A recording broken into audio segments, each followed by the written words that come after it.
All right, hello and welcome to the Florida Coalition of School Board Members Week 4 Legislative Update. And I just have a few things to go over here. We had a really good, productive week. A number of meetings. Of course, our Fighting for Kids Night of Champions. And then all of the office visits. So very quickly, I'll run through our platform that we developed, and then I'll go through the spreadsheet, and that's it. Okay, so the platform, we have the fiscal responsibility piece that is moving. It was previously Rep. Daniels, but we're seeing it amended onto 7055 as well as in 1279. We are looking at some amendments to both of those, which we'll talk about in a little bit here, that we clearly identified. And we're having conversations around those now to get them amended on. Internal and external auditor, we used Erica's guidance on that as far as the different tiers. If you're less than 250 million, every 2 years there's an audit. Anyway, you can see that for yourselves. But continued expansion of parental choice. This is where it was PCB EDC 1801, but now it's 7055. It has in it all of the, the struggling reader scholarship program for third graders who score a 1 or 2, giving their parents the opportunity to decide on ancillary services with a little bit of funding. Also, that includes the accountability for the tax credit scholarship that we saw workshopped, I believe it was in week 2. And virtual education, House Bill 949 by Fisher, that's being engrossed into 7055, as is the Home Education Bill 7031, which was by Sullivan. It's in 7055 now. So the paper pencil test, we're still good. That's in both 7055, and it's funded for grades 6 through 8. Actually 3 through 8. It's an expansion from grades 3 through 6. So now all the middle schoolers will have that. Clearly, these are some of the things we're working to get added onto one of the bills, whether it's 7055 or 1279. Clearly delineate that the school board members can add items to the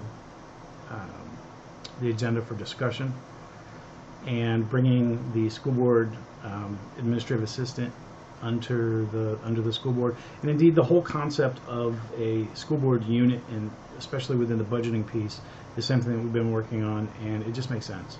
It's strange that we have superintendents approving school board members' travel leave and vouchers. So that's just absurd, and it does happen. And the legislators, when we have office visits, seem very sympathetic to this concept. Meetings allow 2 members of the board to independently meet for fact-finding purposes or excursions. This passed the full Senate last week with 37-0, but there are some concerns there. It requires that for these fact-finding missions that they keep minutes or video or things like that, and that's just impractical, really, when you think about it. So we feel as though that should be stricken. And that's something we're working on. It would have to happen over in the House and then come over to the Senate, or the House takes up the full Senate bill and then amends it and sends it back to the Senate in messages. But we still have time, and we still have a few more weeks. Collective bargaining, that passed the full House. It's not at all moved in the Senate. However, it is on House Bill 7055. It's included in there, so it may be something that we have to, if the Senate is going to start getting in the proper posture and moving something and amending it to make it look like 7055, if the agreements are made, then that's one opportunity for the collective bargaining piece to go into it. And of course, that is the thing that is facing the greatest resistance, because of course the unions are coming to oppose that. And then finally, core values, Hope Scholarships. That's passed a number of stops in both chambers. Term limits. What happened this past week is it was heard in the Senate, and in order to keep it alive, they had to amend it to 12 years. We don't expect that to be taken up in the House after conversations. But it's certainly something to keep an eye on. We want to make sure that they don't make it 12 years over in the House too, because no other, it would be an instant legal challenge, because the legislature, the governor, and even the president are limited to 8 years. So having it 12 years is it's not just bad policy, it's impractical, and it's candidly it's unfair. So that's something we have to keep an eye on and maintain defense. So you might want to reach out. We know our friends over at U.S. Term Limits are fantastic at mobilizing the grassroots. They have over 35,000 people that follow their Facebook page, and they are great with the action alerts. And in fact, one of the reasons that Chair Pasadomo said that she was going to vote for it even though it had 12 years on it was because we have to keep moving, and she was definitely hearing the voice of the public. So that's something that's going to keep moving, and it's something we have to keep an eye on.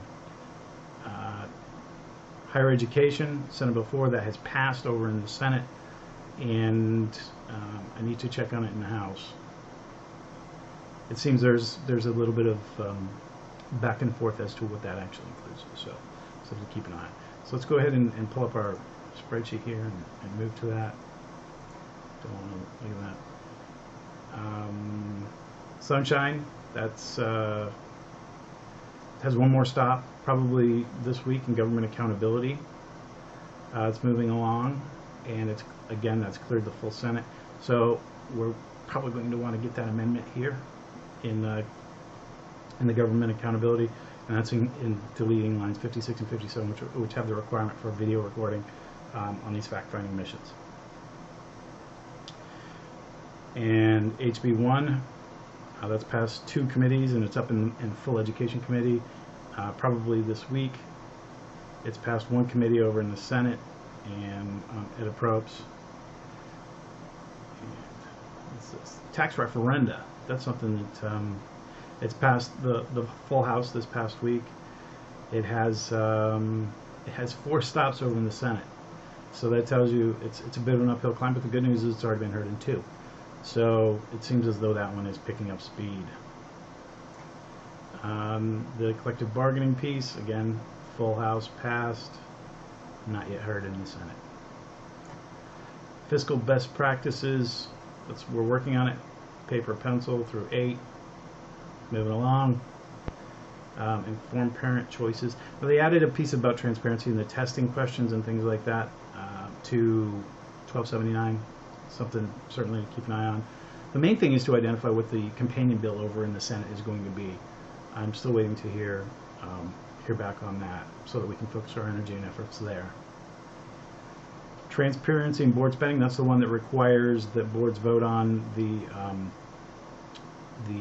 travel, and the amendment we're looking to add is also on membership organizations, because the way 617.221 has been implemented has been sort of all over the board, and we feel as though it's something that should be discussed with an opportunity for public input to share why that's worth supporting at the levels that are before a board member joins. And one of the things we have to be careful about is we don't want to necessarily have a situation where boards that aren't in an economic emergency state, like Jefferson County, are denying individuals the right to 617.221.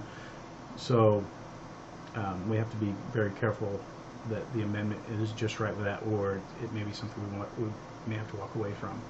But the point is we want there to be a robust conversation and a transparent process.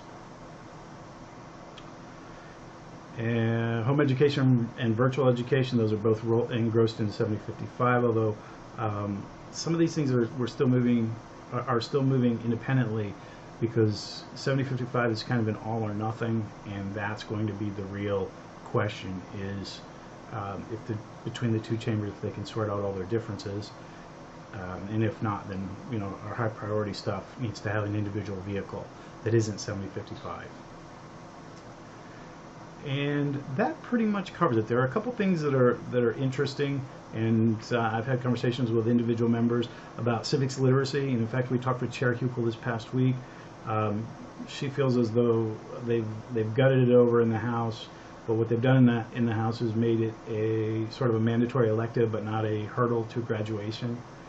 And candidly, what I'm hearing from members is that we don't want another another hurdle to cross, or we have to figure out what other graduation requirement we're going to eliminate or replace. Maybe it's leadership, maybe it's the character stuff, or we engross it into the character stuff and make it, a part of the character piece, character education at the high school level.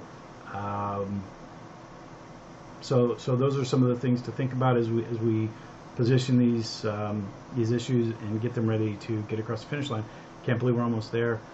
Session ends March 9th, and if we don't start getting these things to the floor soon, then we're in trouble. But things are moving. So the good news is our main priorities are moving. Things are going well, and